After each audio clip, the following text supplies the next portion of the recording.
as-sunnah foundation। কোরআন মানব জাতির মুক্তির সনদ, কোরআন আমাদের গাইডবুক। অথচ সমাজের খুব কম মানুষই কোরআন বোঝেন বা বোঝার চেষ্টা করেন।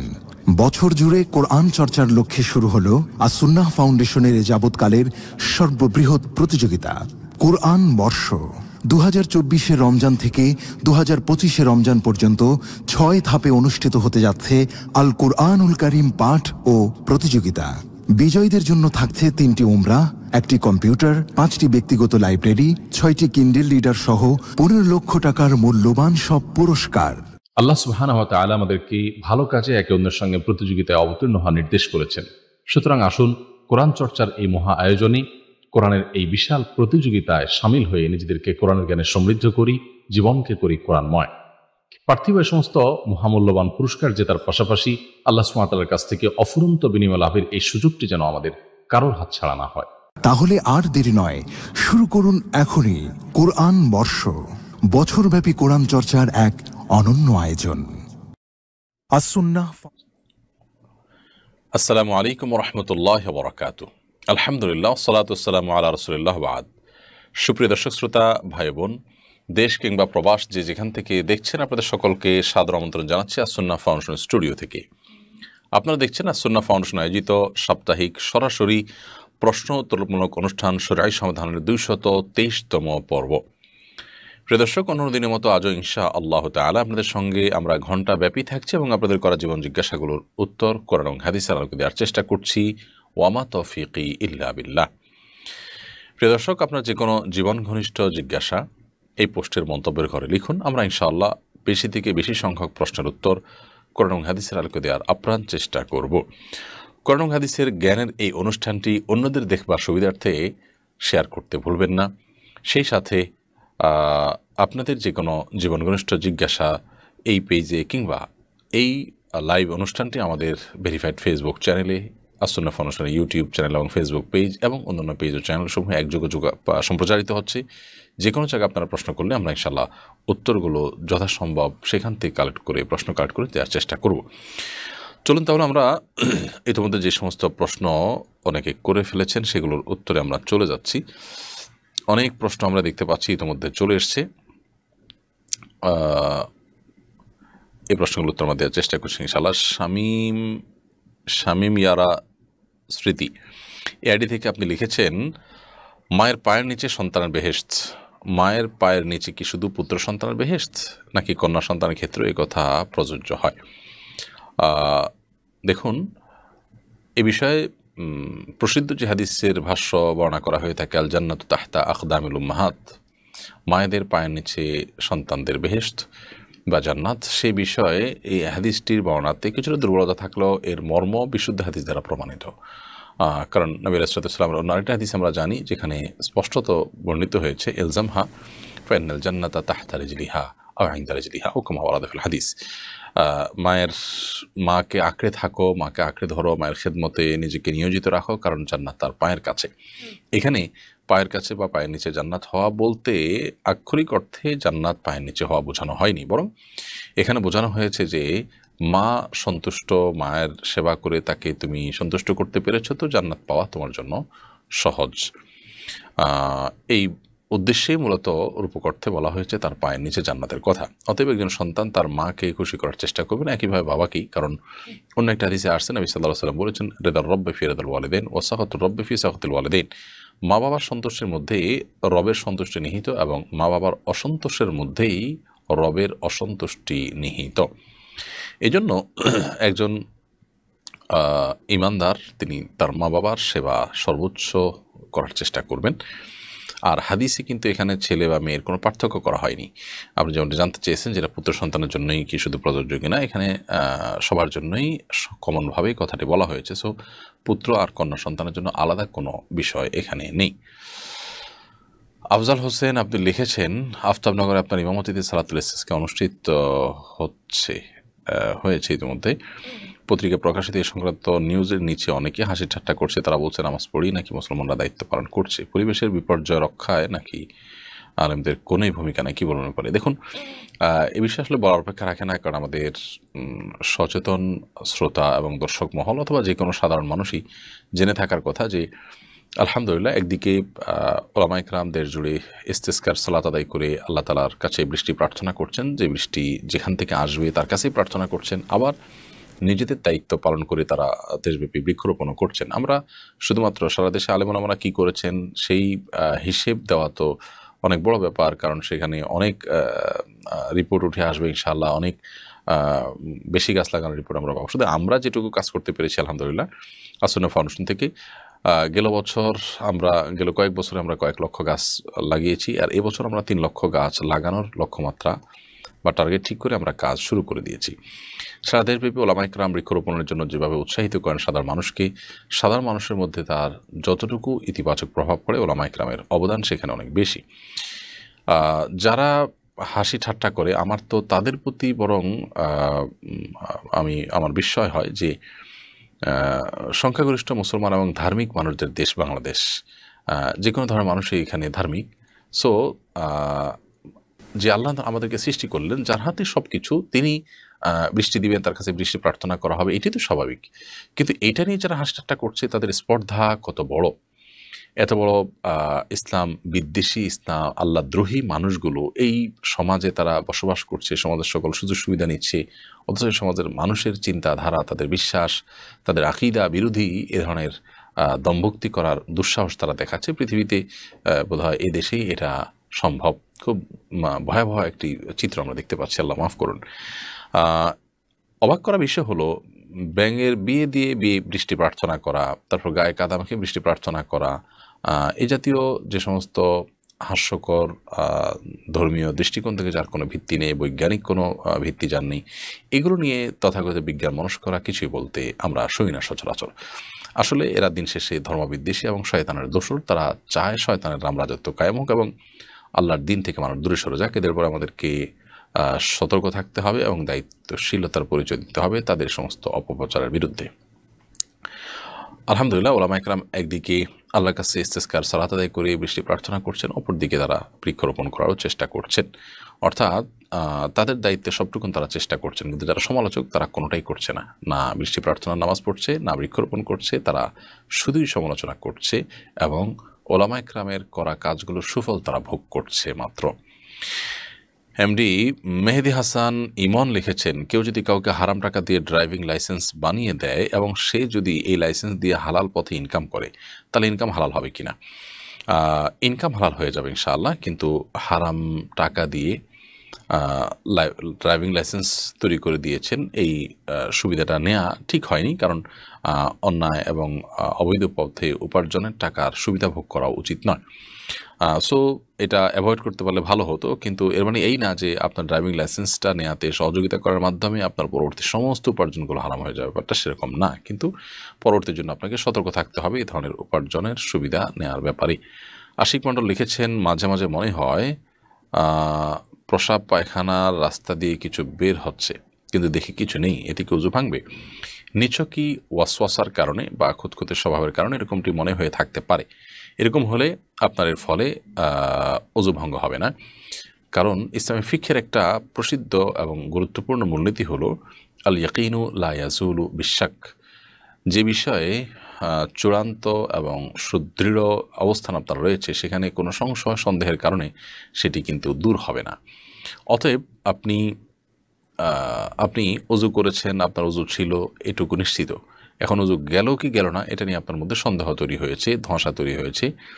তো এটার কারণে ওই যে নিশ্চিত যে ওযু ছিল সেটা এই সন্দেহের কারণে চলে যাবে না, কারণ নিশ্চিত বিষয় সন্দেহের কারণে দূর হয় না।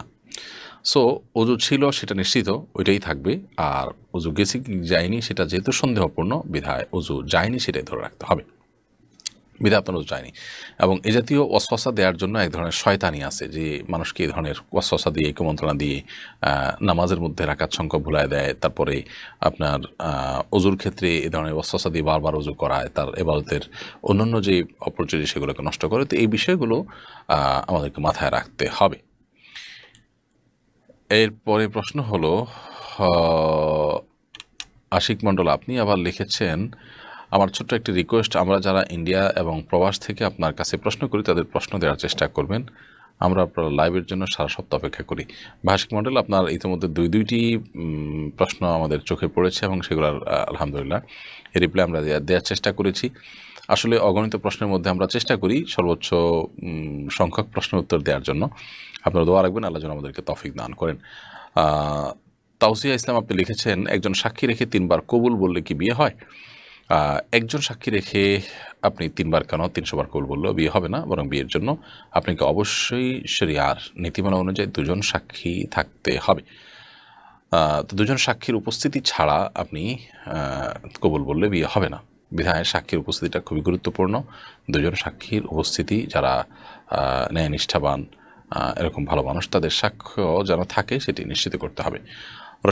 রশিদুল হক আপনি লিখেছেন, সামনে হজের মৌসুম, আমাদের দেশ থেকে হজে বিমান ভাড়া অনেক বেশি, হজ দিন দিন সাধ্যের বাইরে চলে যাচ্ছে, এবারে প্রতিনিধিত্বশীল আলেমরা কি কোনো উদ্যোগ নিতে পারেন? বা রশিদুল হক, আসলে ওলামা ইকরামের যে খুব বেশি কিছু করার আছে তা না, খুব দুঃখজনক আমাদের দেশে এই জাতীয় বিষয়গুলোতে ওলামা ইকরামের আসলে তেমন কোনো রোল প্লে করার সুযোগ নেই। তারপরেও আমি শুধুমাত্র আপনার প্রশ্নের প্রেক্ষিতে আপনার জানার সুবিধার্থে এবং আপনার মাধ্যমে আমাদের সমাজের দর্শকদের জানার সুবিধার্থে আমরা বলছি যে আসলে সৌদি সরকার তাদের পলিসি অনুযায়ী 3rd ক্যারিয়ার এর মাধ্যমে হজে যাওয়া বাংলাদেশ থেকে এটাকে তারা অ্যালাউ করেন না। এর নানাবিধ তাদের কারণ থাকতে পারে, তাদের নানাবিধ যুক্তির সপক্ষে থাকতে পারে, কিন্তু এটার কারণে যেটা হয়েছে যে কম্পিটিশন মার্কেট যেটা ছিল সেটা সংকুচিত হয়ে গেছে এবং সৌদি আরব থেকে সৌদি এয়ারলাইন্স এবং সম্প্রতি নাসিয়ার এবং আপনার বিমান বাংলাদেশ থেকে এই ফ্লাইটগুলো শুধুমাত্র হজ যাত্রা যাত্রীদেরকে আনা নেওয়া করে। তো এই সুযোগে তারা যে পরিমাণ ভাড়া হজ যাত্রীদের কাছ থেকে নেয় সেটা কোনোভাবেই গ্রহণযোগ্য নয় আসলে। এবং এটা আমাদের দেশীয় ক্যারিয়ার করছে, সে তাদের দেশের ক্যারিয়ার করছে, তারা মানে মিলেজুলেই করছে অনেকটা। সন্দেহ নাই যে হজ যাত্রীদের জন্য যে ফ্লাইটগুলো আসা যাওয়া করে সেগুলো এখান থেকে হাজিদেরকে নেওয়ার পর আবার খালি ফ্লাইট তাদের আসতে হয়, আবার আনার জন্য যেতে হয়, অর্থাৎ আসা যাওয়া মিলে তাদের 4 বার আসা যাওয়া হয়। কারণ হলো 1 লক্ষ হাজি অ্যাভারেজে যে যাচ্ছেন, এই 1 লক্ষ হাজি এখান থেকে যখন যায় তখন তাদেরকে রেখে আবার যাত্রী নিয়ে আসার সুযোগ, কারণ এত তো অতিরিক্ত যাত্রী তো আর থাকে না। আবার হজ শেষে যখন তাদেরকে আনা হয় তখন এখান থেকে যখন যাওয়া হয় এখান থেকে তো এত লোক যাত্রী তখন থেকে যাত্রী থাকে না। শিডিউল যে ফ্লাইটগুলো আছে সারা বছরের সেগুলো তো তাদের প্রয়োজনীয় যাত্রীদের চাহিদা পূরণ করছেই। তো এখানে যেহেতু বিমান খালি যাচ্ছে আসছে 4 বার আসা যাওয়া করছে, সেজন্য 2 বার আসা যাওয়ার যে খরচ হবে তার ডাবল হতে পারে, কিন্তু সে ডাবলটাও ক্রস করে চলে যায়, এত অতিরিক্ত ভাড়া নেওয়া হয়। সেটার সপক্ষে কোনো যুক্তি কিন্তু আজও পর্যন্ত আমি জানি না কেউ দিতে দেখিনি আমি। তো এগুলো দুঃখজনক এবং এগুলোর জন্য সংশ্লিষ্ট মহলের ভাবা উচিত এবং বিশেষ করে হামসহ যারা কাজ করছেন তাদের এগুলো নিয়ে কাজ করা দরকার। ওলামা ইকরাম তাদের জায়গা থেকে আসলে খুব বেশি রোল প্লে করার সুযোগ এই জায়গাগুলোতে নেই। তারপরও কোথাও কথা বলার সুযোগ থাকলে কথা বলা বা কোনো জায়গায় নক করার সুযোগ থাকলে নক করা, অন্যদেরকে আল্লাহর ভয়ে দেখানো, সেই বিষয়গুলো আমরা ইনশাআল্লাহ সাধ্য অনুযায়ী অবশ্যই করবো। আমি আমার জায়গা থেকে চেষ্টা করব। আলী হাসান আপনি লিখেছেন, এই গরমে বৃষ্টির জন্য সবাই ইস্তেসকার নামাজ পড়ছে, এক একজন এক একভাবে হাত তুলে মোনাজাত করছে, এই বিষয়ে সুন্নাহ কোনটা দয়া করে জানাবেন। দেখুন, ইস্তেসকা সালাত বা বৃষ্টি প্রার্থনা সালাতের মধ্যে নবী সাল্লাল্লাহু আলাইহি ওয়াসাল্লাম হাত উল্টো দিকে রেখে হাতের তালুকে নিচের দিকে রেখে আর পিঠকে উপর দিকে রেখে দোয়া করেছেন বলে সহিহ মুসলিমে বর্ণিত হয়েছে। কোনো কোনো মুহাদ্দিসগণ এ হাদিসের ব্যাখ্যায় বলেছেন যে আসলে নবী সাল্লাল্লাহু আলাইহি ওয়াসাল্লাম দোয়ার জন্য অনেক উপরে হাত তুলেছেন, তো তাতে এমনটি হয়েছে, তার বগল দেখা গেছে এত বেশি তিনি হাত উত্তোলন করেছেন, এত অতিরিক্ত হাত উত্তোলন করতে যাওয়ার কারণে মনে হয়েছে যে এরকমটি হয়ে গেছে, অর্থাৎ কেবলা দিকে হাত আর পাতা পিঠ আর তালু মাটির দিকে, এটা কেউ কেউ বলেছেন। তবে এর বিপরীত মতই আমার কাছে অধিকতর শক্তিশালী মনে হয়, অর্থাৎ এটার অবস্থার পরিবর্তনের জন্য, যে আল্লাহ বৃষ্টি হচ্ছে না, অনাবৃষ্টির অবস্থাকে আপনি পরিবর্তন করে আমাদেরকে শীতল পরিবেশ দিন, এই অবস্থার পরিবর্তনের জন্য আমরা দোয়ার অবস্থাকে পরিবর্তন করে আল্লাহ তাআলার কাছে আমাদের আচরণের মাধ্যমে অবস্থার পরিবর্তন চাইছি। সেই জায়গা থেকে নবী করিম সাল্লাল্লাহু আলাইহি ওয়াসাল্লাম এভাবে করেছেন। তো এভাবে হাত উল্টো দিকে রেখে দোয়া করা সুন্নাহ, তবে এভাবে করলেও কোনো অসুবিধা নেই। বিশেষ করে অনেক উলামা ইকরামের মতে নবী সাল্লাল্লাহু আলাইহি ওয়াসাল্লাম এভাবেই করেছেন, সেটা হয়তো অতিরিক্ত ওঠার কারণে এরকমটি মনে হয়েছে।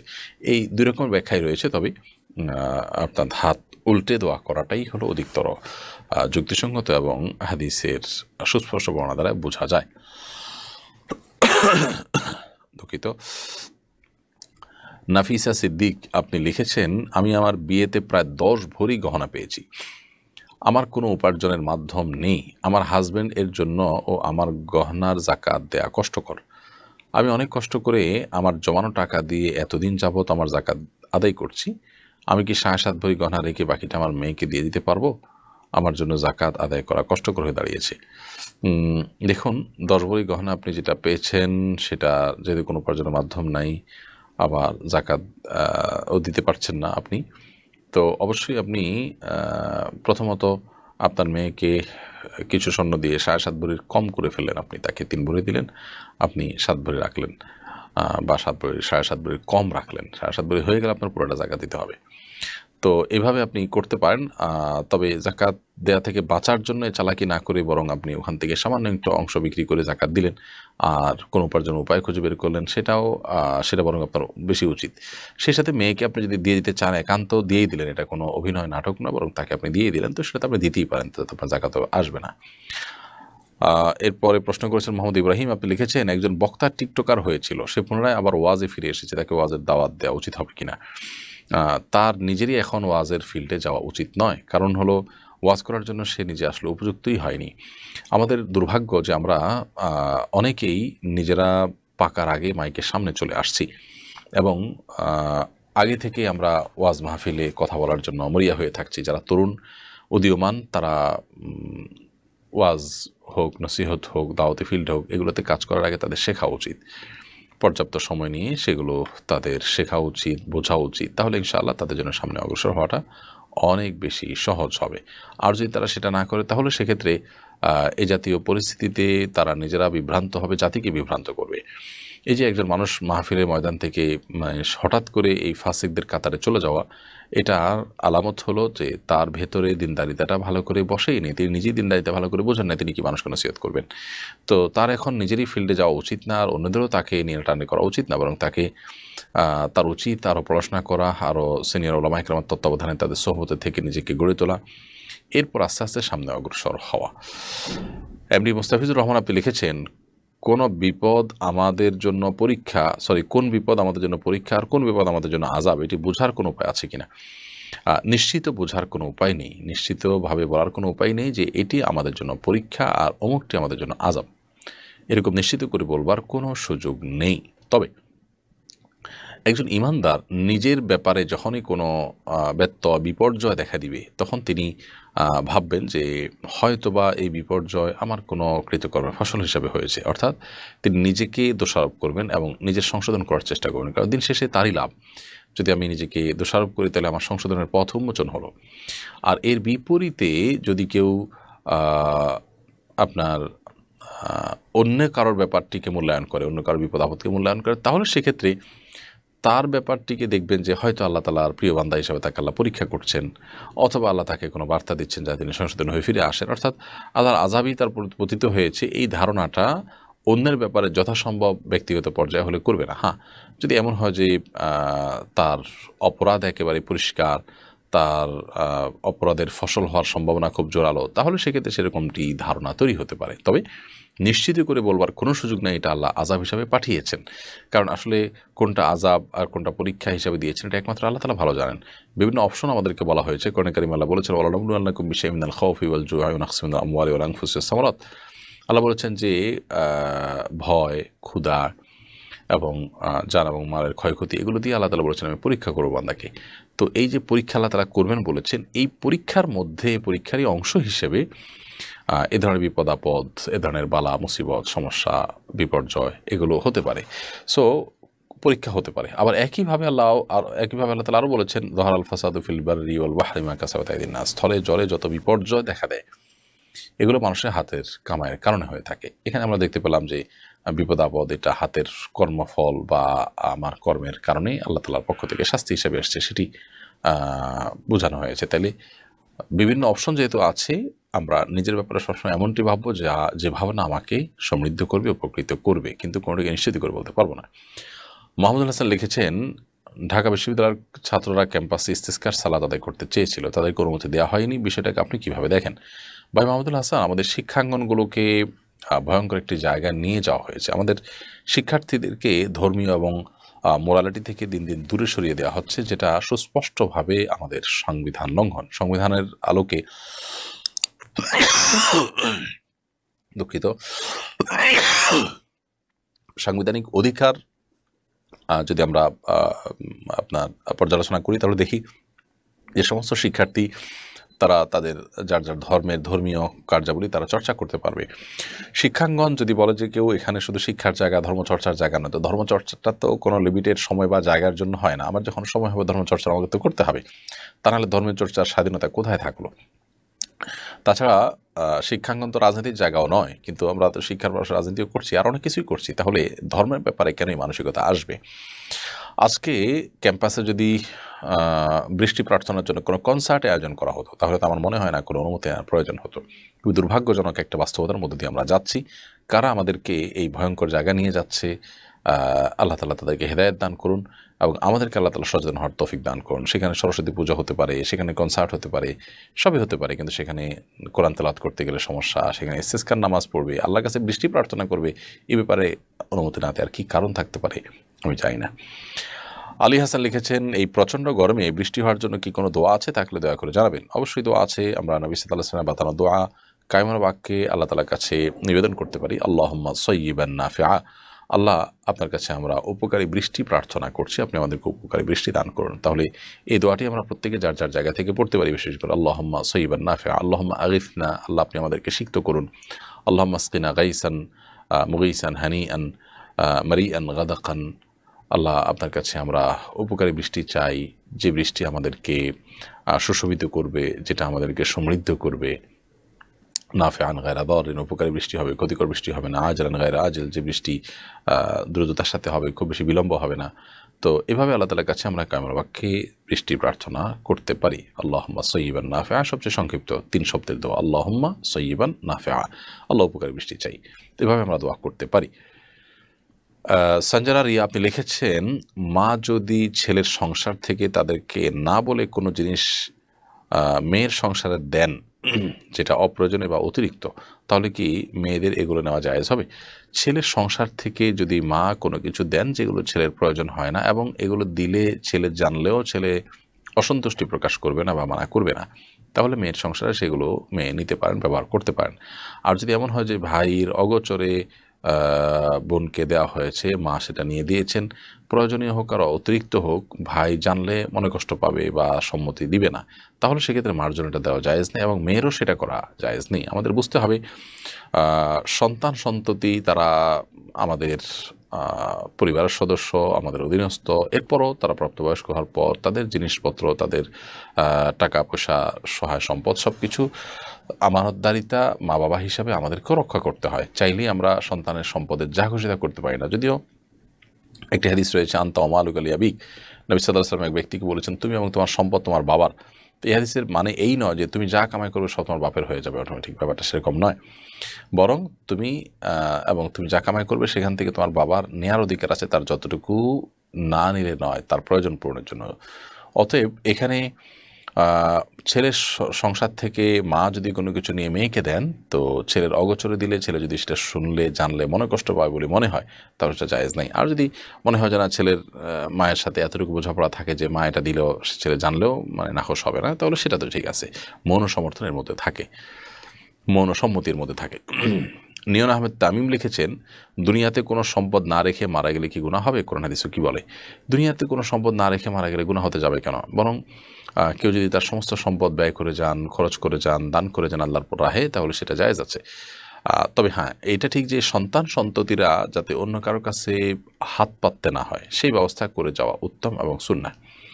এমনভাবে দান করে যাওয়াটা অনুচিত যে সন্তান সন্ততি অন্য কারোর কাছে হাত পাততে হয়। যদি কারোর সন্তান সন্ততি না থাকে, অথবা তারা তাদের মতো এস্টাবলিশড হয়ে যায়, বা তাদের হাত পাতার মতো অপশন আপাতত সে নাই, তাহলে সেক্ষেত্রে তিনি তার সমস্ত সম্পদ খরচ করে বা দান করে গেলে কোনো গুনাহ হবে না।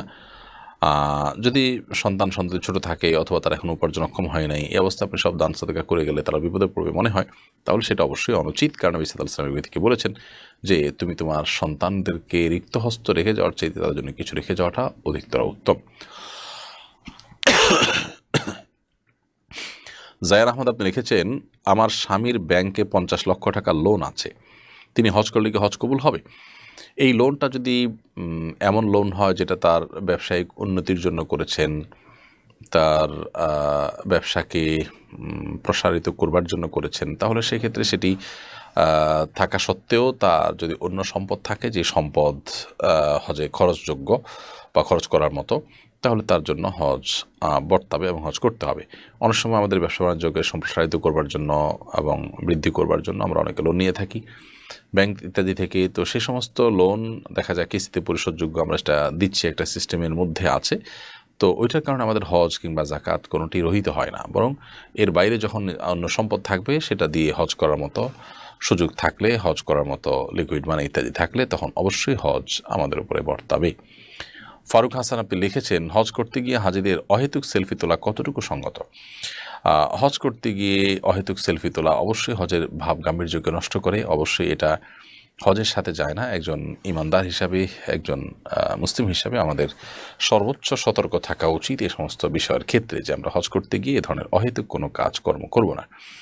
বিশেষ করে সেলফি তোলার মাধ্যমে আমাদের হজের কার্যাবলীকে সোশ্যাল মিডিয়াতে আপলোড করার মাধ্যমে আমরা অনেকেই এক ধরনের রিয়া বা লৌকিকতায় লিপ্ত হয়ে থাকি, যার ফলে আমাদের এই কষ্ট করে করা হজের সব থেকে আমরা বঞ্চিত হতে পারি। সেই জায়গা থেকে একজন ইমানদার এই সমস্ত কার্যাবলী থেকে নিজেকে বাঁচিয়ে রাখবেন এবং সেলফি তুলবেন না। হজের অনেক সৌন্দর্যকে আমরা নষ্ট করে ফেলি তথাকথিত এই সমস্ত সেলফির কারণে। যেখানে আল্লাহর দিকে মনোনিবেশ করার কথা, আল্লাহর দিকে রুজু হওয়ার কথা, আল্লাহর কে স্মরণ করার কথা, সেখানে আমরা যদি এই ধরনের বিষয়ের মধ্যে লেগে যাই, তাহলে সেটা সন্দেহাতীতভাবে আমাদের আমলের ঘাটতি, আমাদের ইমানের ত্রুটি, আমাদের হজে যাওয়ার জন্য যে প্রস্তুতি নেওয়া দরকার ছিল, আধ্যাত্মিক প্রস্তুতি, সেটা ত্রুটিকে প্রমাণ করে। সো এ ধরনের কার্যাবলী থেকে আমরা যথাসম্ভব বেঁচে থাকবো এবং এটাকে হাস্যকর অন্য 10টি তামাশা বস্তুর মতো করে হজকে আমরা বানিয়ে ফেলবো না। রবিন আক্তার লিখেছেন, তওবা করার আগের পাপ কি কিয়ামতের দিন মিজানের পাল্লা ওজন করা হবে? কেউ যদি তওবা করে ফেলেন এবং তওবা যদি তওবায়ে নাসুহা হয়, খাঁটি অন্তরের তওবা হয়, যেই তওবা তার হক আদায় করে করা হয়েছে, শর্ত পূরণ করে করা হয়েছে, এরকম তওবা যদি কেউ করতে পারেন, তাহলে সেক্ষেত্রে সেই তওবার কারণে পূর্বের সমস্ত গুনাহগুলো মাফ হয়ে যায়। আত্তাইবু মিনাজ যামবি কামা লা যামবা লাহু হাদিসে আসছে, যে ব্যক্তি তওবা করে গুনাহ মাফ চায় আল্লাহ তাআলার কাছে এবং তওবার হক আদায় করে, তার তওবা আল্লাহ রাব্বুল আলামিন যদি কবুল করে ফেলেন, তাহলে তার আগের কোনো গুনাহ থাকে না, এমনটি অবস্থা হয়ে যায়।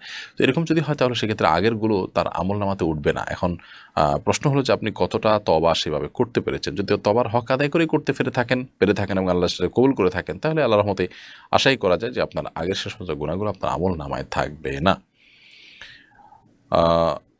এরপরে প্রশ্ন করেছেন মুন্না খান, আপনি লিখেছেন, আমি বিবাহ করব, পাত্রী হিসাবে কেমন মেয়ে নির্বাচন করতে পরামর্শ দিবেন? আমার বাড়ি ভারতের পশ্চিমবঙ্গের কোচবিহার জেলায়।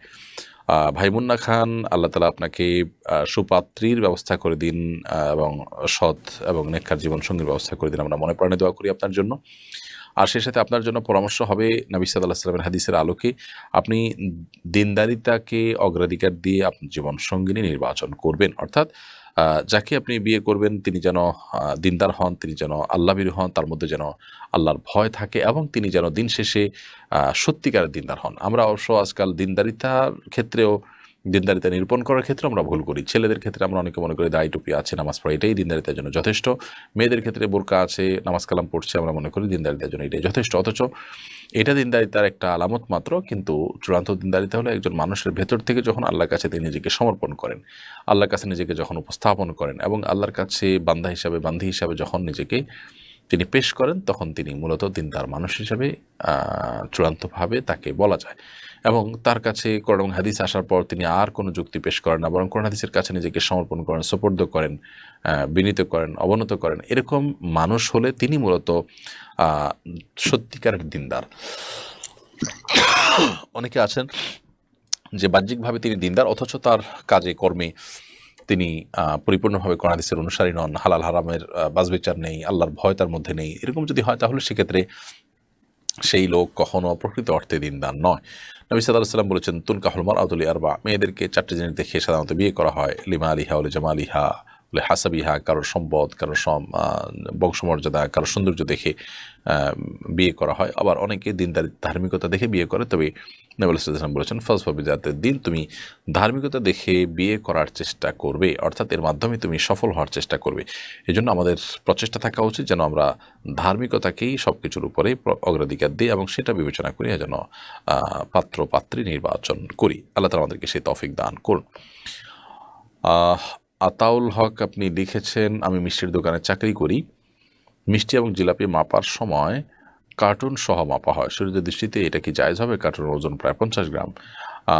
দেখুন, ইচ্ছাকৃতভাবে কার্টুনের নিচে আপনার শক্ত আপনার কাগজ ইত্যাদি দিয়ে, একটা হলো যে মিষ্টির সংরক্ষণের জন্য যদি দেওয়া হয়ে থাকে সেটা যতটুকু প্রয়োজন ততটুকু, আরেকটা হলো যে ইচ্ছাকৃতভাবে ভারী কাগজ ইত্যাদি দিয়ে ওজন বাড়ানো হয় এবং মিষ্টি বিক্রি করা হয়। তো সেরকম প্রতারণা করা হলে সেই দোকানে আপনার চাকরি করা জায়েজ হবে না এবং সেরকম মিষ্টি বিক্রি করা আপনার জন্য জায়েজ হবে না, কারণ এটা সুস্পষ্ট প্রতারণা।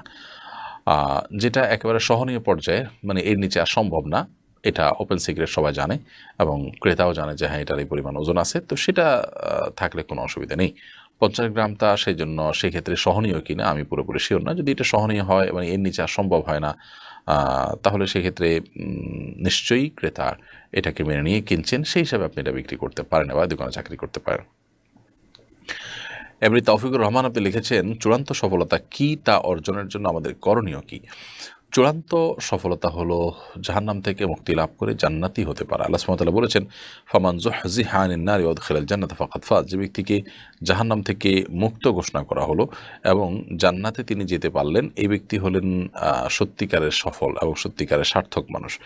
তো সেই সত্যিকারের সফল এবং সার্থক মানুষ হওয়ার জন্য আমাদের জাহান্নাম থেকে মুক্তির যে আমলগুলো আছে, উপায়গুলো আছে, সেই উপায়গুলো আমাদেরকে অবলম্বন করতে হবে এবং জান্নাতে যাওয়ার জন্য যে সমস্ত পথগুলো আছে সেই পথগুলো আমাদেরকে অবলম্বন করতে হবে। তো এই কাজগুলো যদি আমরা করতে পারি ইনশাআল্লাহ বিইذনিল্লাহ আমরা জান্নাতে যাওয়ার উপযুক্ত হবে এবং আল্লাহ তাআলা হয়তো আমাদেরকে জান্নাতে দিবেন, সেই আশা জোরালোভাবে আমরা আল্লাহ তাআলার কাছে রাখবো। তো খোলাসা কথা হলো যে চূড়ান্ত সফলতা হলো আপনি জাহান্নাম থেকে মুক্ত হয়ে জান্নাতি হতে পারা।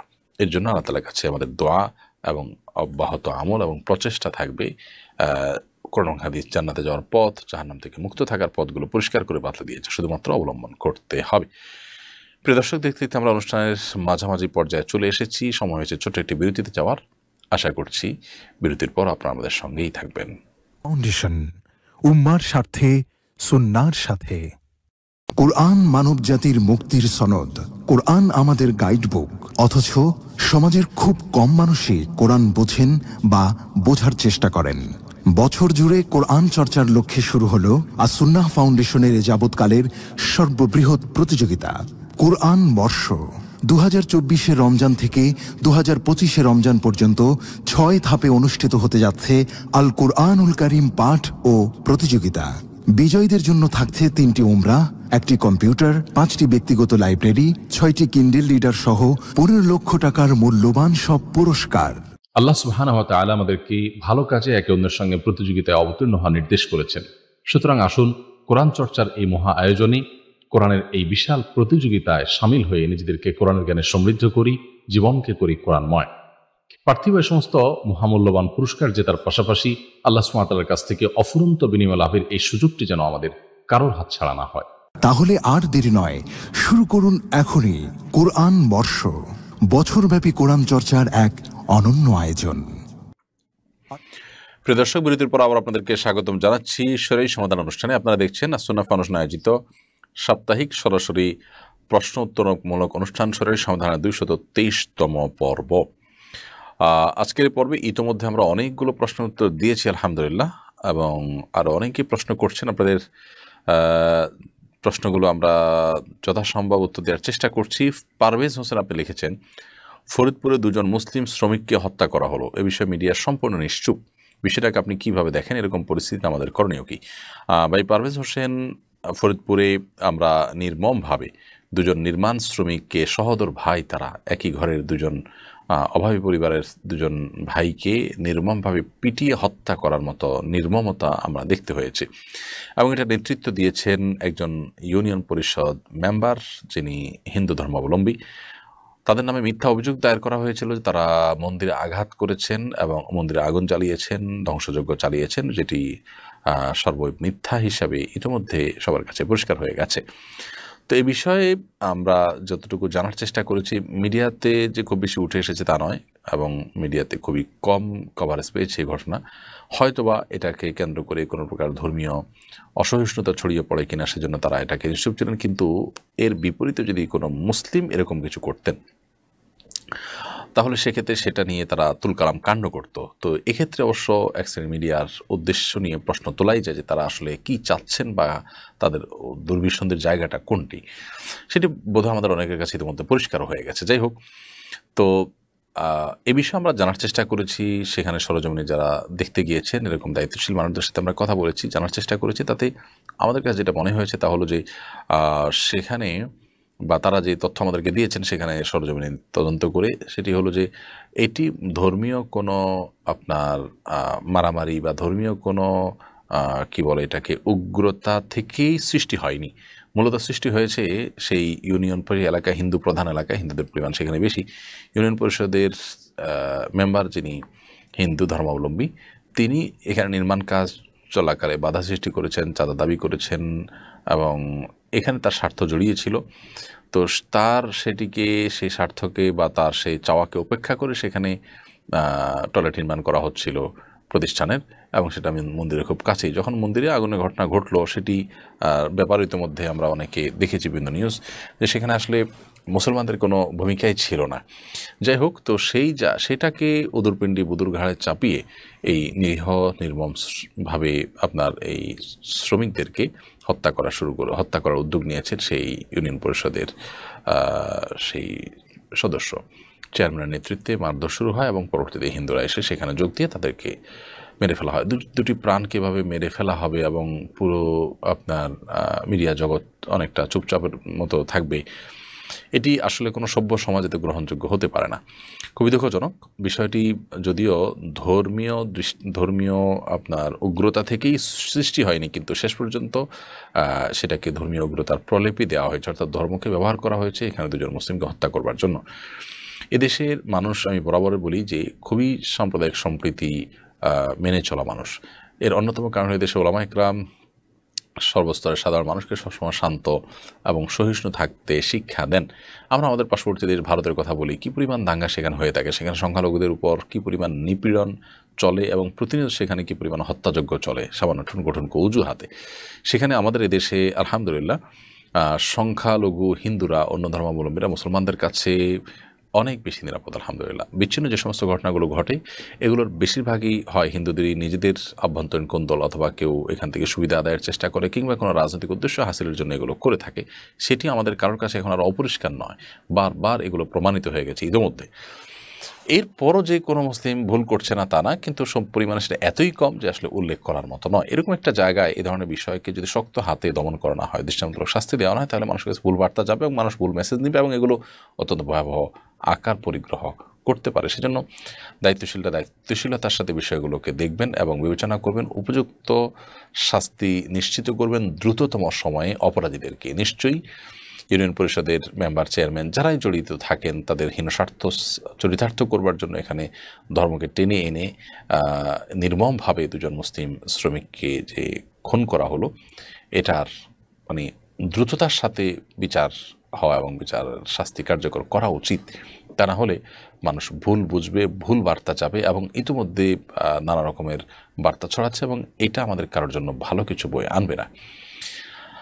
বিধায় ধর্মীয় সম্প্রীতি রক্ষা করবার প্রয়োজনেই এটাকে ধামাচাপা দেওয়া নয়, বরং উপযুক্ত আপনার তদন্তের মাধ্যমে উপযুক্ত দোষী ব্যক্তিদেরকে উপযুক্ত শাস্তি দেওয়া উচিত। সুমাইয়া মজুমদার আপনি লিখেছেন, কারোর সাথে অন্যায় করে তার থেকে ক্ষমা চাওয়ার পর সে যদি ক্ষমা করে দেয়, এই অন্যায়ের জন্য কি কিয়ামতের দিন জবাবদিহিতা করা লাগবে? বোন সুমাইয়া, কারোর সাথে আপনি অন্যায় করার পর যদি তার থেকে ক্ষমা চেয়ে থাকেন এবং সে যদি ক্ষমা করেই দেয়, তাহলে সেক্ষেত্রে আর কিয়ামতের দিন এটার জন্য তার কাছ থেকে আর জবাবদিহি করা লাগবে না। কিন্তু যে কোনো অন্যায় হয়ে গেলে, মানুষের প্রতি অন্যায় করলেও সেখানে দুটি অপরাধ থাকে। একটা হলো যে ব্যক্তির প্রতি অন্যায় করলেন তার অধিকার আপনি হরণ করলেন, লঙ্ঘন করলেন, নষ্ট করলেন। আরেকটি হলো আল্লাহ তাআলার নির্দেশ আপনি লঙ্ঘন করলেন, কারণ আপনি মানুষের প্রতি সদয় হতে আল্লাহ আপনাকে নির্দেশ করেছেন, কারোর অধিকার নষ্ট না করতে আল্লাহ আপনাকে নির্দেশ করেছেন, তো আপনি সেইগুলো করে লঙ্ঘন করেছেন সেই আল্লাহ নির্দেশকে। সেরকম কোনো ব্যাপার যদি হয়ে থাকে বা সেরকম বিষয় তো অবশ্যই এখানে ছিল, কারণ আপনি কারোর হক নষ্ট করেছেন মানে আল্লাহ নির্দেশ লঙ্ঘন করেছেন, বান্দার নির্দেশ লঙ্ঘন করেছেন। সো বান্দার কাছ থেকে মাপ চেয়েছেন, আপনি আখিরাতে তার জন্য আর জবাবদিহি করতে হবে না, কিন্তু পাশাপাশি আল্লাহর কাছেও আপনি মাপ চাইতে হবে, তওবা করতে হবে। দুইটাই যদি আপনি করে থাকেন এবং আপনার তো কবুল হয় ইনশাআল্লাহ, আশা করা যায় কিয়ামতের ময়দানে আপনার এর জন্য আর জবাবদিহি করতে হবে না। এমনি মশিউর রহমান আপনি লিখেছেন, আমার শাশুড়ি একজন কিডনি ট্রান্সপ্লান্টের রোগী। 4 মাস আগে ওনার কিডনি ট্রান্সপ্লান্ট হওয়ার 26 দিন নামাজ পড়তে পারেননি। এই রমজান মাসে উনি তারাবির নামাজ পড়লেও রোজা রাখতে পারেননি, যেহেতু ওনাকে নিয়মিত অত্যন্ত হাই ডোজের ওষুধ খেতে হয়। উনি কীভাবে সেই 26 দিনের নামাজ কাজা পড়তে পারেন আর রোজাগুলোর ব্যাপারে উনি কী করবেন? এখন তিনি রোজা যদি রাখার মতো সামর্থ্য তার থাকে তাহলে এখন রোজা রেখে ফেলবেন, আর যদি এখন রোজা রাখার সামর্থ্য না থাকে কিন্তু সামর্থ্য হবে সেরকম আশা থাকে তাহলে অপেক্ষা করবেন, যখন তৌফিক হবে তখন রাখবেন। যদি একান্ত তিনি রাখতে না পারেন বা আর আপাত দৃষ্টিতে তার সুস্থ হওয়া সুদূর পরাহত থাকে, তাহলে সেক্ষেত্রে তার যতগুলো রোজা ভঙ্গ হবে বা রাখতে পারেননি তিনি, সেগুলোর জন্য ফিদিয়া আদায় করতে হবে। আল্লাহ সুবহানাহু ওয়া তাআলা বলেছেন, ওয়া'আলাল্লাযীনা ইউতীকুনাহু ফিদিয়াতুন তা'আমু মিসকিন, যারা সিয়াম রাখতে সক্ষম নন তাদের জন্য মিসকিনদেরকে খাদ্য দিয়ে দেওয়াটাই হলো করণীয়। সো ওনার পক্ষ থেকে প্রত্যেক রোজার জন্য একটা করে ফিদিয়া বা আপনার একটা করে ফিতরা আমরা দিয়ে থাকি। ওই পরিমাণ ফিতরা পরিমাণে 30 রোজার জন্য 30টা ফিতরা দিয়ে দিবেন, তাতে ইনশাআল্লাহ দায়মুক্ত হয়ে যাবেন, যদি তার সুস্থ হওয়ার সম্ভাবনা কম থাকে বা দূরবর্তী থাকে। আর 26 দিনের নামাজ যেটা পড়েছেন সেটা এখন তিনি কাজা করে ফেলবেন। ফরজ এবং ওয়াজিবগুলো শুধু কাজা করবেন, সুন্নতগুলো কাজা করতে হবে না, এবং হিসেব করে করে কত ওয়াক্ত নামাজ হয়েছে, ফজরটা জোহরটা প্রথম দিনের ফজরটা যদি কাজা হয়েছিল, এরপর দ্বিতীয় দিনের জোহরটা, প্রথম দিনের ফজরটা, দ্বিতীয় দিনের ফজরটা, এভাবে নিয়ত করে করে তিনি কাজা করে ফেলবেন। মেহেদী হাসান মিরাজ আপনি লিখেছেন, নিজের মৃত্যু যেন তাড়াতাড়ি হয় সেজন্য কি দোয়া করা যাবে না? অবশ্যই দোয়া করা যাবে না ভাই। কারণ হলো নবী সাল্লাল্লাহু আলাইহি ওয়াসাল্লাম পরিষ্কারভাবে নিষেধ করেছেন, তোমরা আল্লাহর কাছে মৃত্যু কামনা করবে না। আমরা মৃত্যু কামনা যদি কেউ করি তাহলে কেন করব? নিশ্চয়ই ডিপ্রেশনে পড়ে করব, নিশ্চয়ই কোনো বিপদে পড়ে আমি চাইবো যে এটা থেকে মুক্তি লাভের জন্য মৃত্যুবরণ করে আমি মুক্ত হতে চাইব। তো আমার বিপদ থেকে মুক্তি যে হবে মৃত্যুর মাধ্যমে, এটা আমি কীভাবে নিশ্চিত হলাম? বরং মৃত্যুর মাধ্যমে তো বিপদটা আরও প্রলম্বিত হলো, আরও বড় হলো, দীর্ঘায়িত হলো। কারণ আমার আগের বিপদটা ছিল শুধু পার্থিব, এখন অপার্থিব হয়ে গেল। অনন্ত অসীমকালের জন্য আমার জাহান্নামের যাত্রার পথে আমি অগ্রসর হয়ে গেলাম। খুব ভয়ঙ্কর একটি ব্যাপার। তো এই জন্য একজন ঈমানদার কখনো নিজের মৃত্যু কামনা করতে পারেন না। নবী সাল্লাল্লাহু আলাইহি ওয়াসাল্লামের এক্ষেত্রে এই জাতীয় বিষয়ে দোয়া ছিল যে আল্লাহুম্মা আহয়িনি মা কানাতিল হায়াতু জিয়াদাতান লি ফি খাইর, আল্লাহ আমাকে ততদিন আপনি বাঁচিয়ে রাখুন যতদিন আমার বেঁচে থাকার মধ্যে আমার কল্যাণ রয়েছে, আমি যতদিন বেঁচে থাকলে আমার কল্যাণ আরও বৃদ্ধি পাবে। ও আমিতনি মা কানাতিল ওয়াফাতু জিয়াদাতান লি ফি খাইর, ও আমিতনি মা কানাতিল ওয়াফাতু রাহাতাল লি মিন কুল্লি শার, আল্লাহ তখন আমাকে মৃত্যু দেন যখন আমার মৃত্যুটা হবে সকল অকল্যাণ থেকে মুক্তি লাভের মাধ্যম, অর্থাৎ এর মাধ্যমে আমি দুনিয়াতে কষ্ট গ্লানি এগুলোর থেকে রেহাই পাবো এবং আখিরাতে আমার পথ সুগম হবে, সেরকম সময় মৃত্যু চাই। সেই জন্য মৃত্যু এবং হায়াত মানুষ এভাবে আল্লাহর কাছে কামনা করবে, কিন্তু ইমিডিয়েট আমার মৃত্যু চাই, এখন আমার মৃত্যু হলে আমার কল্যাণ হবে এমনটি তো আমি নিশ্চিত নই, যার কারণে এইভাবে দোয়া করা নিষেধ। মারিয়া মনসুর লিখেছেন, মা বাবার জন্য কীভাবে দোয়া করব? মা বাবার জন্য আপনি দোয়া করবেন কীভাবে? আল্লাহ তাআলা নিজে শিক্ষা দিচ্ছেন, ওয়াকুর রব্বির হামহুমা কামা রাব্বায়ানি সগীরা, আর তুমি বলো যে হে আমার রব, হে আমার পালনকর্তা, আপনি আমার মা বাবা উভয়ের প্রতি আপনি রহম করুন যেভাবে তারা আমাকে ছোটোবেলায় শৈশবে আমার প্রতি রহম করেছেন, অনুগ্রহ করেছিলেন। তো এইভাবে মা বাবার জন্য দোয়া করার শিক্ষা আল্লাহ রাব্বুল আলামিন আমাদেরকে দিয়েছেন স্বয়ং, অতএব সেভাবে আমরা দোয়া করতে পারি। এছাড়া মা বাবার জন্য আমরা নিজের ভাষা, নিজের যেভাবে ভালো লাগে সেভাবে আমরা দোয়াও করতে পারি। মেহরাব আপনি লিখেছেন, আমার স্ত্রীর বাবা মায়ের ডিভোর্স হয়ে গেছে এবং তার মায়ের দ্বিতীয় বিবাহ হয়েছে, আমার স্ত্রী কি তার মায়ের দ্বিতীয় স্বামীর সঙ্গে দেখা দিতে পারবে?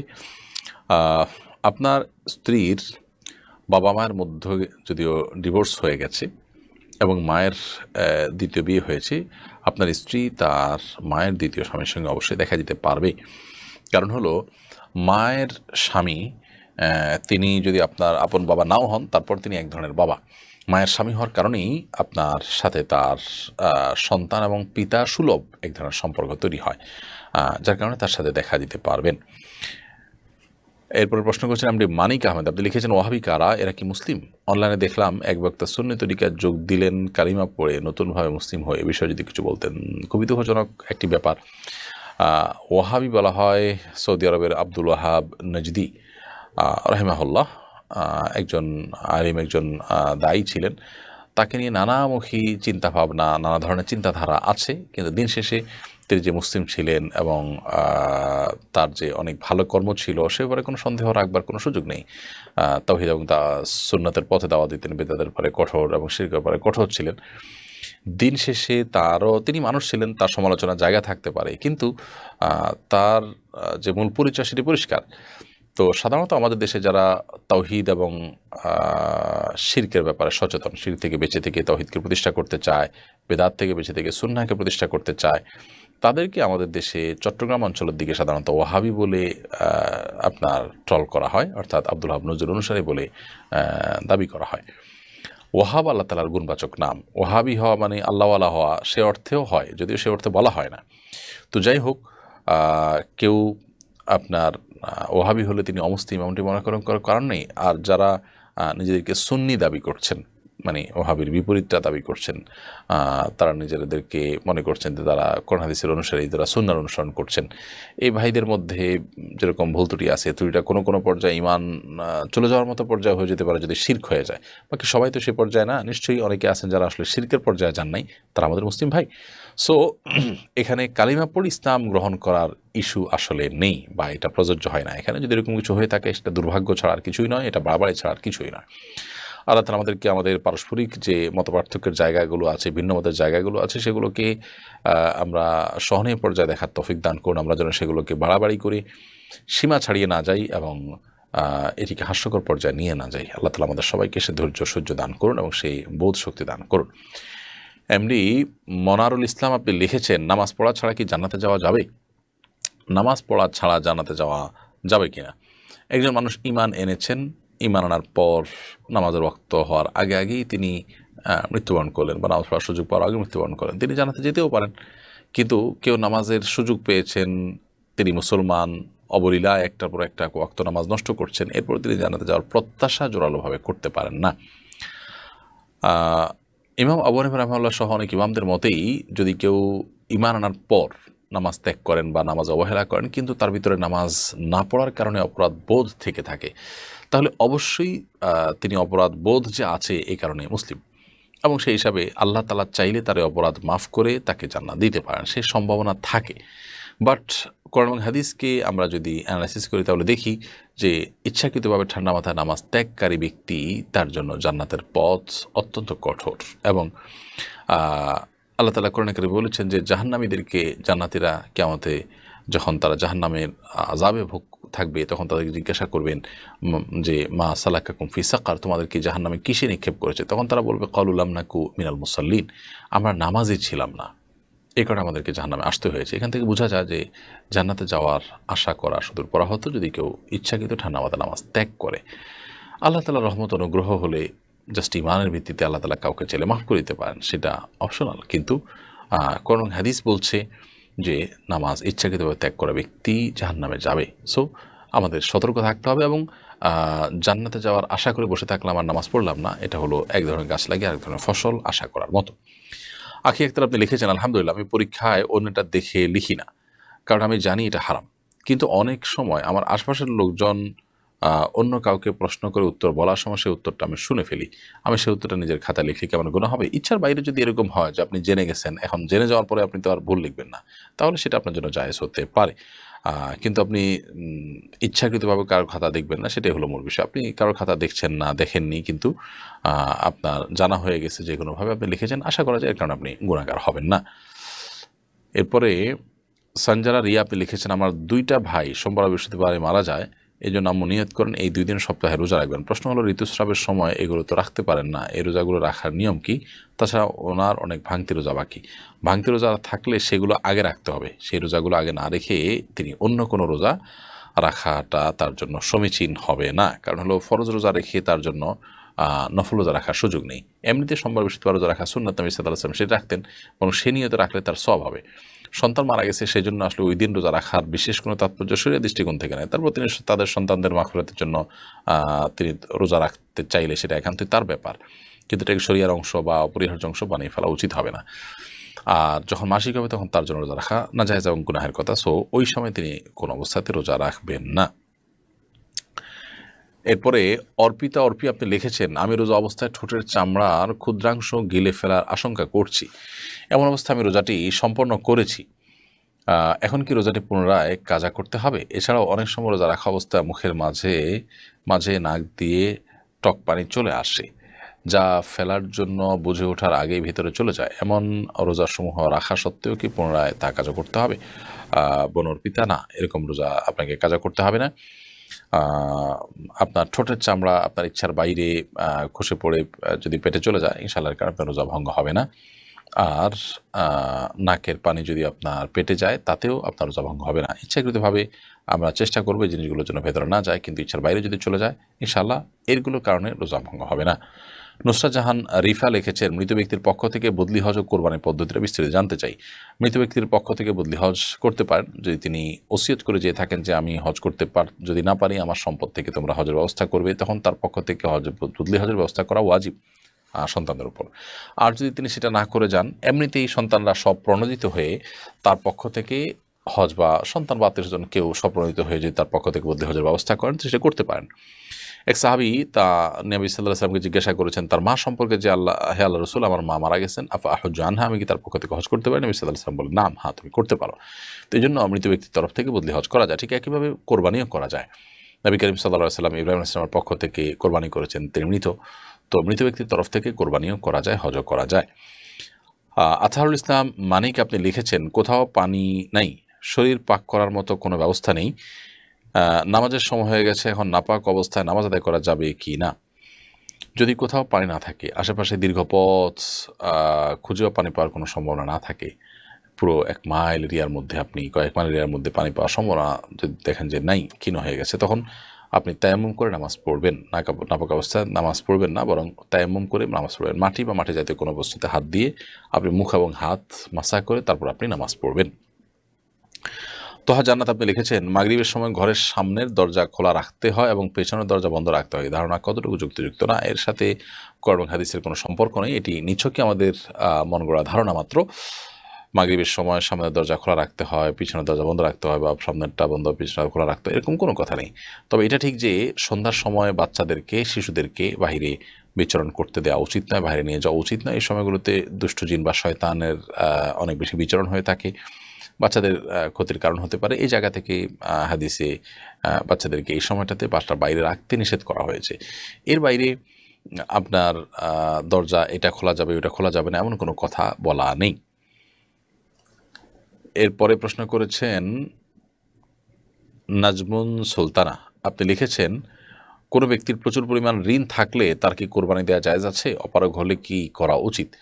প্রচুর পরিমাণে ঋণ যদি কারোর থাকে এবং ঋণের জন্য প্রেশার আছে ঋণ পরিশোধের জন্য, তাহলে সেক্ষেত্রে তার কোরবানি না দিয়ে ঋণ পরিশোধ করাকে অগ্রাধিকার দিতে হবে। তার জন্য ঋণ না দিয়ে কোরবানি দেওয়া জায়েজ নাই। আর যদি ব্যাপারটা এরকম হয় যে ঋণের যে দায়িত্ব সেটা তিনি আদায় করার জন্য কোনো সিস্টেমের মধ্যে তিনি আছেন, সেটা তিনি আদায় করবেন এবং কিস্তিতে দিয়ে যাচ্ছেন নিয়মিত, কোনো অবহেলা নেই, এবং সেটা এখনই দিয়ে ফেলতে হবে এরকম নয়, দায়নি মুআজ্জাল নয়, বরং সেটি সময় নেওয়া আছে, আপনি সেই হিসেবে দিচ্ছেন, তাহলে সেক্ষেত্রে আপনি অবশ্যই কোরবানি দিতে পারেন অন্য টাকা দিয়ে। তাহলে যে ঋণটা ধরুন আপনি ধার করেছেন, টাইম ওভার হয়ে গেছে, পাওনাদারের প্রেশার আছে, কিন্তু আপনি দিচ্ছেন না, ঘোরাচ্ছেন, এরকম যদি হয় তাহলে সেক্ষেত্রে সেটার কথা ভিন্ন। সেটা যদি আপনার প্রেশার যদি থাকে, তাহলে আপনার কোরবানি না দিয়ে ওই দেনা পরিশোধ করতে হবে। এরপরে জম্মু শেখ এআইডি থেকে আপনি লিখেছেন, একজন নারী আমার স্বামীর সাথে পরকীয়া করছে, কাউকেই ওরা ভয় পায় না। আমার এখন স্বামীর প্রতি ঘৃণা জন্মে গেছে। ঘৃণা আর অবিশ্বাস নিয়ে তার সাথে থাকা কি ঠিক হবে? তবে ও আমাকে অনেকবার ছেড়ে দিতে বলেছে, আমি চলে গেলে সে ফিরবেও না। 2 মেয়ে আছে, কি করব, পরামর্শ দিবেন? বোন, প্রথম কথা হলো, এই ধরনের পরিস্থিতিতে আপনার পারিবারিক অবস্থা, তার পারিবারিক অবস্থা, সামাজিক অবস্থান এবং সক্ষমতা, সামর্থ্য, এই সবগুলোকে অ্যানালাইসিস করে এগুলো সবগুলোকে বিবেচনায় এনে পুরো পরিস্থিতিটাকে সামনে রেখে সিদ্ধান্তে আসতে হবে। এই জন্য এ ধরনের সংক্ষিপ্ত ভাষণের প্রশ্ন উত্তরে আসলে এই বিষয়ে আপনাকে প্রশ্ন উত্তর দিয়ে আমি সমাধান দেওয়া বা সুস্পষ্ট পরামর্শ দেওয়া আমার জন্য কঠিন।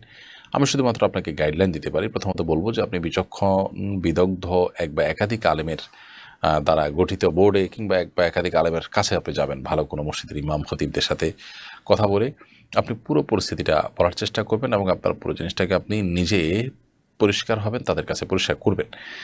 এরপর আমি বলতে চাই যে যদি আপনার এখান থেকে ডিভোর্স নিয়ে আপনার অন্যত্র বিয়ের সম্ভাবনা খুবই ক্ষীণ থাকে এবং সেটা না হলে আপনার জন্য কষ্টের কারণ হয়, তো এই পাপিষ্ঠ স্বামীর সঙ্গে আপনি ঘর করে চলে গেলে আপনার সম্পর্কটা হারাম হবে না, কিন্তু অবশ্যই পাপিষ্ঠ স্বামীকে ত্যাগ করে যাওয়ার কোনো স্কোপ থাকলে এটা আপনার চেষ্টা করা উচিত।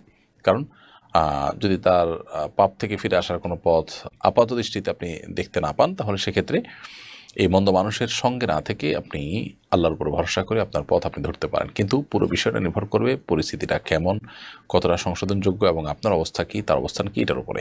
তো এই জন্য এ বিষয়ে আপনি আরেকটু সময় নিয়ে পরামর্শ করে তারপর আগাবেন। আমাদের আসুন্না ফাউন্ডেশন থেকে আলহামদুলিল্লাহ আমরা অফিস ডেগুলোতে অফিস থেকে আমরা আলহামদুলিল্লাহ চেষ্টা করে থাকি এই ধরনের সার্ভিস দেওয়ার জন্য। ওলামা ইকরাম রয়েছেন যারা আপনাদেরকে এই ধরনের সার্ভিস দিয়ে থাকেন, দিবেন ইনশাআল্লাহ তাআলা। JMK শেখ রুনা আপনি লিখেছেন, আমার মা উমরা করতে গেলে মাহরাম হিসাবে আমার মামাকে নিতে হলে টাকাটা কে বহন করবে? আমার মামার সামর্থ্য আছে হজ করা। আপনার মা তিনি উমরা করতে যাওয়ার জন্য তার মাহরাম দরকার হবে, সেক্ষেত্রে তো আপনার মামাকে নিলে তো আপনার মাই খরচ বহন করবেন। কিন্তু আপনার মামার নিজের যদি হজ বা উমরা ফরজ হয়ে থাকে, তাহলে তার সাথে গেলে আপনার মার উমরা বা হজ আদায় হয়ে যাবে। অর্থাৎ আপনার মামার নিজস্ব ভাবে তার উপরে হজ বা উমরা ফরজ হয়েছে, আপনার মা তার সঙ্গী হয়ে গেছেন, তো আপনার মারটাও আদায় হয়ে যাবে, তারটাও আদায় হয়ে যাবে। কিন্তু তিনি যদি যেতে না চান, তার উপরে ফরজ আছে, তারপরে তিনি যাবেন না, তাহলে তিনি অপরাধী, আল্লাহর কাছে এটা তার ব্যাপার। এখন আপনার মায়ের ঠেকা যে তিনি মাহরাম ছাড়া যেতে পারছেন না, সো তাকে সাথে নিয়ে যাচ্ছেন। এটা যদি করতে চান তিনি, সেই ক্ষেত্রে এটাই করা উচিত। অর্থাৎ তিনি যদি যেতে চান, তাহলে তার মাহরামকে সাথে নিয়ে যাওয়া উচিত। এটা আপনার মামা হোক বা অন্য কেউ হোক। তার হজ ফরজ, সেজন্য আমি টাকা দেবো কেন, এটা তো বলার কোনো যৌক্তিকতা নেই। কারণ ফরজ হজ তিনি যদি না করেন, তখন আমি তো জোর করতে পারি না, তখন আমি আমার টাকা দিয়ে তাকে নিতে পারি চাইলে। আর না হলে অন্য কোনো মাহরাম সাথে নিয়ে যাবেন তিনি। এমনি মুস্তাফিজুর রহমান আপনি লিখেছেন, মৃত ব্যক্তিকে যখন গোসল ও দাফন করা হয়, মৃত ব্যক্তি কি তখন তা উপলব্ধি করতে পারে? দেখুন, মানুষ মারা যাওয়ার পর এক ধরনের অনুভূতি তার মধ্যে থাকে। বিশেষ করে মৃত ব্যক্তির লাশ বহন করার ক্ষেত্রে খুব কোমলতার সাথে উঠানো নামানোর কথা হাদিসে নির্দেশনা রয়েছে। এখান থেকে বোঝা যায় যে এক ধরনের অনুভব তাদের থাকে। বিশেষ করে একটা হাদিস আছে, কাসরু আজবুল মাইয়িতি কা কাসরিহি হাইয়া, কোনো মৃত মানুষের হাড্ডি এটাকে ভাঙা জীবিত মানুষের হাড্ডি ভাঙার মতো। এটা অবশ্য অনেকে বলেছেন অপরাধের মাত্রার দিক থেকে বোঝানো হয়েছে, জাস্ট অনুভবের দিক থেকে নয়। আবার অনেকে বলেছেন অনুভূতির দিক থেকে করা হয়েছে। তো বিষয়টা একেবারে মানে কর্ডেন্সের আলো করে সুস্পষ্ট করে এরকম বলা হয়েছে, ব্যাপারটা এরকম না যে সে উপলব্ধি করতে পারে, কতটুকু পারে, কি পারে না পারে এরকম। তবে বিভিন্ন হাদিস থেকে বোঝা যায় যে কিছুটা উপলব্ধি থাকে, তবে সব কিছু তারা দেখতে পারে, বুঝতে পারে, ব্যাপারটা সেরকম না। মিরো এলিজা ইয়ারি থেকে আপনি লিখেছেন, বরকতের আশায় দোকান কিংবা ব্যবসা প্রতিষ্ঠানে সকাল সন্ধ্যা জমজম কূপের পানি এবং সোনার উপর ধৌত করা পানি ছিটিয়ে দিলে এটা কতটা শরীয়তসম্মত? এটা অবশ্যই কুসংস্কার। জমজম কূপের পানি ছিটিয়ে দিলে ব্যবসা প্রতিষ্ঠানে বরকত হবে, এরকম কোনো কথা কোরআন হাদিস বা কোনো সালাফের উক্তি থেকে পাওয়া যায় না। জমজম কূপের পানি পান করার জন্য, পান করলে সেটি আমাদের প্রভূত কল্যাণের কারণ হয় এবং আমাদের নানাবিধ দিক থেকে উপকার বয়ে আনে, সেটি হাদিসের আলোকে প্রমাণিত। এর বাইরে ঘরে বা ব্যবসা প্রতিষ্ঠানে ছিটানোর মধ্যে কোনো কল্যাণের কথা কোথাও লেখা নেই। এর বাইরে সোনার উপর পানি ধৌত করা পানি ছিটিয়ে দিলে কল্যাণ হয়, এটা তো একেবারে শিরপূর্ণ বিশ্বাস। এটার সোনার উপর পানির কোন তাৎপর্য, বিশেষ করে আমাদের বৈষয়িক জীবনে কোনো প্রকার প্রভাব ফেলার মতো কোনো তাৎপর্যের কথা কোনো কোরআন হাদিসে কোথাও নেই। এটা একেবারেই কুসংস্কারাচ্ছন্ন বিশ্বাস। শামীম ইয়ারা স্মৃতি আপনি লিখেছেন, মায়ের পায়ে নিচে আপনার প্রশ্ন তো একবার দিয়েছি। নূর নাহার আপনি লিখেছেন, আমি নিয়ত করেছিলাম আমি ও আমার স্বামী হজ করব। এখন যদি হজ করতে না পারি তাতে কি গুনাহ হবে? নিয়ত করেছেন কিন্তু হজের সামর্থ্য হয় নাই, তো এর কারণে গুনাহ হবে না। বরং আপনি যে নিয়ত করেছেন পাক্কা, যে আল্লাহ তৌফিক দিলে আপনি করবেন, কিন্তু আল্লাহ তৌফিক দেন নাই, তো নিয়ত যে পাক্কা ছিল, চেষ্টাও করেছেন কিন্তু করতে পারলেন না, এর কারণে আল্লাহ তাআলার কাছে সওয়াব পেয়ে যাবেন, সেটা বরং জোরালোভাবে আশা করা যায় ইনশাআল্লাহ তাআলা। মীর হোসেন লিখেছেন, একজন ইমামের মাসিক বেতন কত হওয়া উচিত বর্তমান বাজারের খরচের দাম বিবেচনা করে? এটা তো আসলে ভ্যারি করবে, গ্রামে একরকম, শহরে আরেক রকম। শহরের জীবনে আমাদের আজকাল দেখা যায় যে একটা মধ্যবিত্তের ফ্যামিলিও মাসে 30 থেকে 40 হাজার টাকা না হলে ফ্যামিলি নিয়ে শহরে থাকার মতো অবস্থা থাকে না। গ্রামে সেটা হয়তো 10 থেকে 15 হাজার টাকা হলে বা 15 থেকে 20 হাজার টাকার মধ্যে হলেও সেটা হয়ে যায়, 10 থেকে 20 হাজার টাকার মধ্যে সুন্দরভাবে হয়ে যায়। তো এটা ভ্যারি করবে কোন অবস্থার উপরে আছেন। ইমাম সাহেব যেন ইমামতির বাইরে তাকে পেরেশানি করতে না হয় তার সংসার চালাবার জন্য, সেই দিকটা লক্ষ্য করা মসজিদ কর্তৃপক্ষের দায়িত্ব এবং কর্তব্য, এবং সম্মানজনকভাবে তিনি যেন বেঁচে থাকতে পারেন অন্তত সেই ব্যবস্থাটুকু করা আমাদের সবারই কর্তব্য।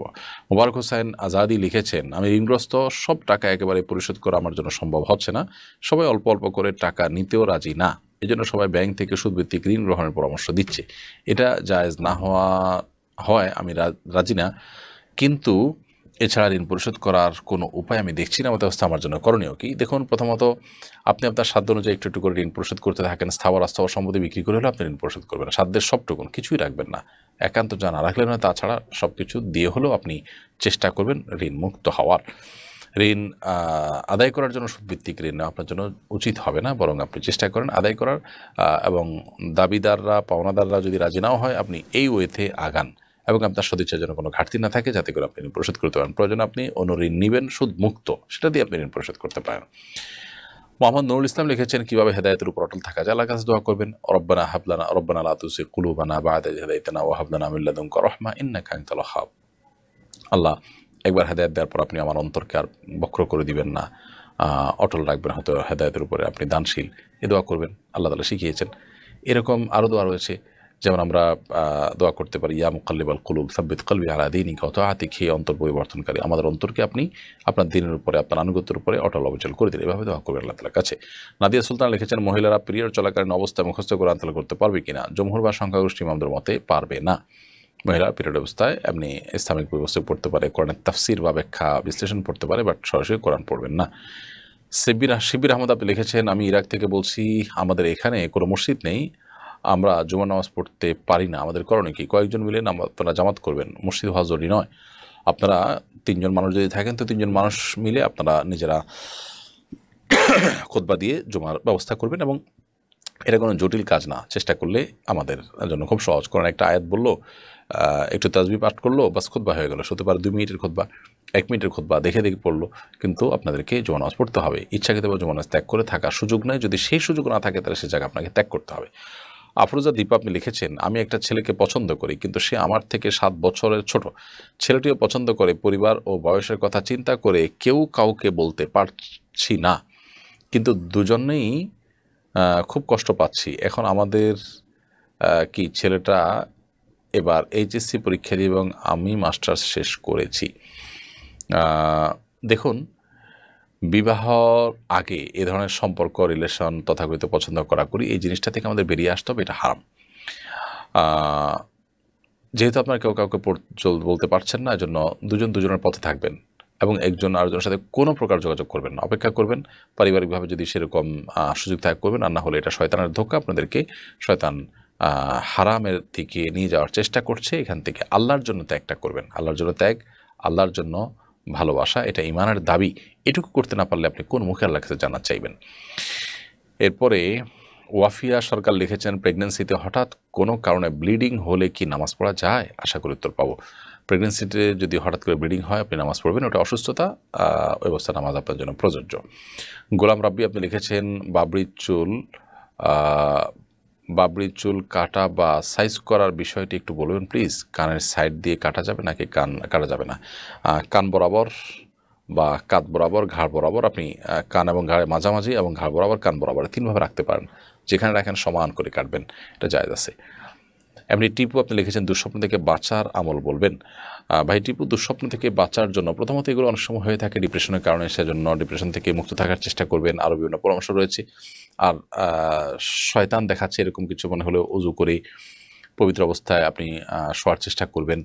এবং অবসাদগ্রস্ত অবস্থা যেন না থাকেন সেদিকটা খেয়াল রাখবেন, ইনশাআল্লাহ আল্লাহ তাআলা রক্ষা করবেন। তারপর যদি কখনো স্বপ্ন কিছু দেখার পর আপনার পেরেশানি মনে হয়, তাহলে আল্লাহর কাছে পানাহ চাইবেন, আউযু বিল্লাহি মিনাশ শাইতানির রাজিম পড়বেন এবং বাম দিকে প্রতীকী দুধু ফেলবেন 3 বার এবং আমানতু বিল্লাহি রাসূলি পড়বেন এবং সম্ভব হলে উঠে 2 রাকাত নামাজ পড়বেন যদি কোনো স্বপ্ন দেখার পর আপনার কাছে পেরেশানি মনে হয়।